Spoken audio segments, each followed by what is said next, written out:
2024 সালে 8ই August doctor Yunus যেদিন Paris থেকে ঢাকায় ফিরেছিলেন সেদিন আমি ইস্তাম্বুলে নির্বাসিত ছিলাম। ঘটনাচক্রে তার ফেরার মুহূর্তে আমি তুরস্কের প্রখ্যাত ইংরেজি news channel TRT prime time সংবাদে বাংলাদেশের রাজনৈতিক বিশ্লেষক হিসেবে মতামত দিচ্ছিলাম। আমি সেদিন বলেছিলাম, জুলাই বিপ্লবের নায়ক প্রফেসর ইউনূস না হলেও এই সময় সরকার প্রধানের দায়িত্ব নেওয়ার মতো তিনি ছাড়া আর কোনো দ্বিতীয় ব্যক্তি আমার কাছে নেই। টিআরটির দেওয়া বক্তব্যে আমি জুলাই শহীদ, বিশেষ করে আবু সাঈদকে জুলাই বিপ্লবের নায়ক নামে অভিহিত করেছিলাম।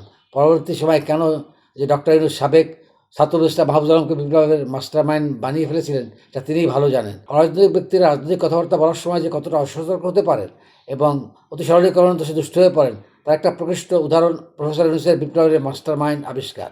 এর অনর্থক আবিষ্কার জুলাই বিপ্লব এবং ব্যক্তি মাহফুজকে ক্ষতি করেছে।